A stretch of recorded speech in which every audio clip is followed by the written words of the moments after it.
Hey, Jay Fazette here with another facilitator development tip. Today we're going to talk about reading rooms.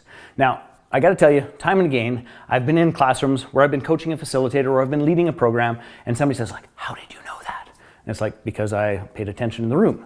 And they'd say, yeah, but how did you know that? So here's what I'm going to do. I'm going to tell you 3 little tips that will help you to read rooms and help you to evaluate and adjust. Now, before I do that though, I should probably just put a contextual framework around, as a beginning facilitator, there's stages of facilitating. So the first stage is this, is you get up in front of the group and you just say what you got to say, and then for the most part, you run away. Like, I got it out. Now the next piece is, you get up in front of the group and you say what you want to say, except they don't necessarily do what you want them to do, which can be frustrating as all get out.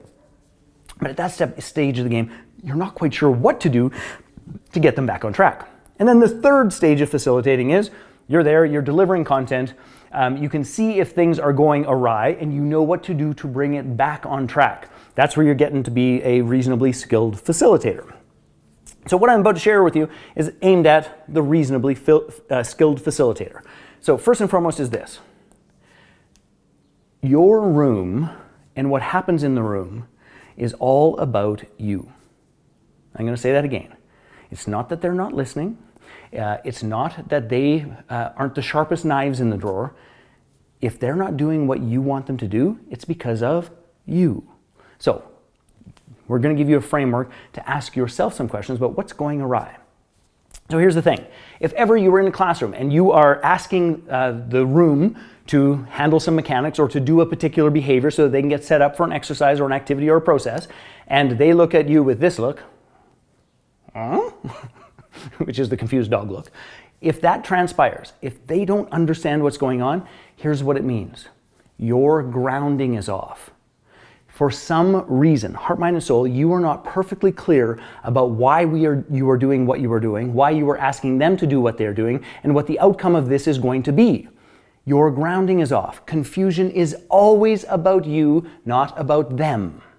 So that's one of the ways in which you can read a room. If the room is confused, you got to ask yourself, where's my grounding off? What am I not clear on? What have I not prepared properly? Where am I a little bit weak? That's step number 1. So number 2 is this, is that if ever your audience is angry, so they're pissed off for some particular reason, here's what it means.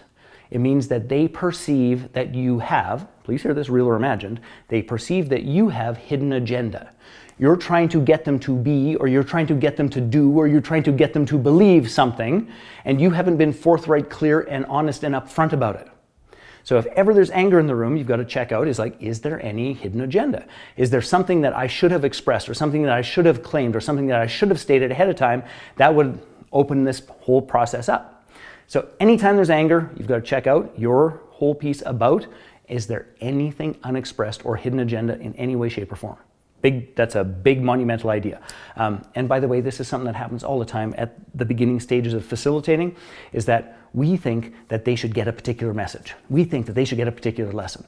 And when you get really great at this, you understand that you're just providing the context for them to face themselves. They may or may not get the lesson that we think they should, but they will get the lesson that is appropriate for them. You got to have some faith and trust in that. Last part is this. This one's a fun one. If the resistance, and please understand resistance and anger are different. If the resistance, which is the willingness to engage, participate, jump on in, if the resistance is growing in your particular, in your activity or in your workshop or in your program, here's what it means. If resistance is growing, it means that you are attached to an outcome. It's a little bit related to what I said earlier, but you have an expectation or you have an outcome in mind that you do not want to let go of. So your grounding is narrow and your expectations, they are feeling, reading, and reflecting back to you. So those are just 3 little tips on how to read a room. So I'm going to say it really quickly because we described it already. Number 1, if they're confused, your grounding is off. If they're angry, you have some sort of hidden agenda, or that's what they perceive. And if resistance is growing in the classroom, it means that you have an expectation or a belief about how this is supposed to turn out that they are reflecting back to you. So if you want to know more about how to handle room control, how to design, market, and deliver your own experiential workshop, you've got to check out our facilitator development program. It's frankly one of the best in the world, if not the best, about how we could help you to develop your own intellectual property and get your workshop up and running fast.